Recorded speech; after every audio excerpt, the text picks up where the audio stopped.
Hello students, today our topic is about the Indus Valley Civilization.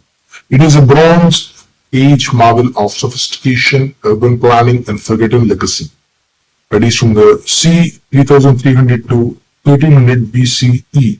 So let's start with the urban layout and engineering. It is a building complex resilient in century metropolitan trade centers over the 4500 years ago. See, here's a picture which is providing the masterpieces of the town planning. The great iron systems, streets designed systematically intersecting at the perfect right angles to create the structured housing blocks. Hydraulic genius, advanced curd masonry, drain channels under streets connected directly to the private household toilets. The standardized bricks, all the structures utilize durable kiln-fried clay bricks modeled with an exact ratio of the 4:2:1. You see here we have provided you a word the ratio. The ratio is often comes in the maths. Also in the time, for example, we can take at the present time is we can take example as 5 p.m. It is at 5 p.m. We write as the 5. Here is given a colon. If you can clearly see here's a colon which is provided. In maths we will say it as the east, not EAST. That colon is said as the east in the mathematics. So likewise here I am saying as the exact ratio is 4:2:1 for the stability. Now here comes the twin capitals of the empire. They are the Harappa and the Mohenjo-daro. The Harappa, establishing the gateway to the northern regions along to the Ravi River basin. The Harappa emerged as a massive industrial craft hub. It is a key find is provided here. The elaborate granary systems built on elevated platforms to guard against seasonal floodwaters. And next one here comes the Mohenjo-daro. It is the iconic, highly populous southwestern metropolis built on the banks of the mighty Indus River, home to the legendary Great Bath. Here is a key find that is a fortified, elevated citadel built to separate the administrative or the ritual life from the lower residential town. There is also a movie named Mohenjo-daro. If you want any clear explanation, you can go to the movie also, because often some people will be having the interest in the movies. Some people may get the knowledge from the movies only. For those people we are saying it as you can see the movie for the Mohenjo-daro. Also, the movie is also very good. If you want to watch, you can watch the movie Mohenjo-daro. The hero is Hrithik Roshan.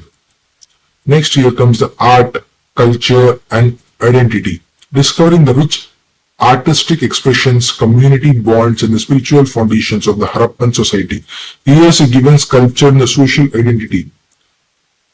It is the priest king statue.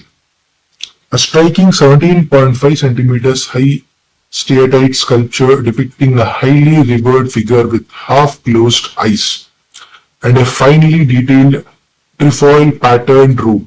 This artifact points directly to a specialized leadership structure ruling priests or the elite merchants who coordinated the vast logistics of the civilization. Here there comes a word named priest. See, the priest we often say is that they would be in the temples. The priests, they normally perform the rituals and the prayers to the Almighty, to the God. Next here comes the artistic material culture. Here we have provided you the 3 photos. They are the steatite seals, clay figurines, lapidary arch. The steatite seals, over the 2000 square soapstone seals carved with intricate animal figures, unicorns, bulls, elephants are the examples which are used for the authentication. The clay figurines, the masterful hand-molded clay representations of the mother goddess working ox carts and clever toys featuring moving heads. The lapidary arch, the stunning jewelry handcrafted using the gold, copper, silver and distinctive drilled orange carnelian stone beads. Next here comes the enigma of the Indus script. These are the 400 plus distinct symbols and undeciphered writing system. Despite centuries of the scholarly effect, the Indus script remains unquacked. The lack of a bilingual tablet makes full translation of the literature and the law impossible. The text is written in the Brostropheden style, the alternating directions per line, and is highly brief, averaging only 5 characters per inscription. Yes, a small chronological mature phase proportion is given. You can clearly see. Please note it down. It is important. Next, here comes the economy and the global trade, forging the earliest international maritime commercial networks across the Western Asia.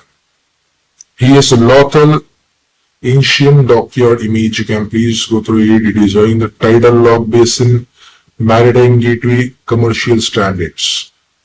Next, here comes the small table about the Harappan trade ledger. It is showing the material, origin, region, trade direction, historical purpose. The materials are the copper, lapis lazuli, cotton textiles, ivory goods. The origin or the regions of the Khetri, Rajasthan and Oman for the copper.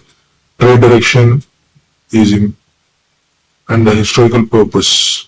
For the copper and lapis lazuli, they are the imported trade directions. For the copper, it is of the Khetri, Rajasthan and Oman. The historical purpose is alloying bronze weapons, vessels and tools. For the lapis lazuli, the origin of the region is Badakhshan, Afghanistan, and its historical purpose is elite jewelry and luxury bead crafting. For the cotton textiles and the ivory goods, they are the exported trade direction. For the cotton textiles, it is of the Indus River plains and the global garment trading to Mesopotamia. It is one of the historical purpose. Ivory goods, the Gujarat coastlines, these are the exported trade direction, and the prestigious decorative coons and gaming dice. The Mesopotamia is one of the important topic which will be often asked in the UPSC examination and the civil service examinations.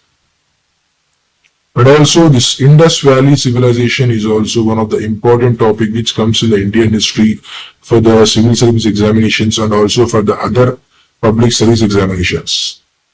Here's a small chart which is provided for you to understand the urban population of the trends. You can clearly see it is the urban centers reached their peak population around 2300 BCE, followed by a dramatic drop after 1900 BCE due to regional drying, monsoon shifts, and the drying up of major river systems. Okay, thank you. That's all for today.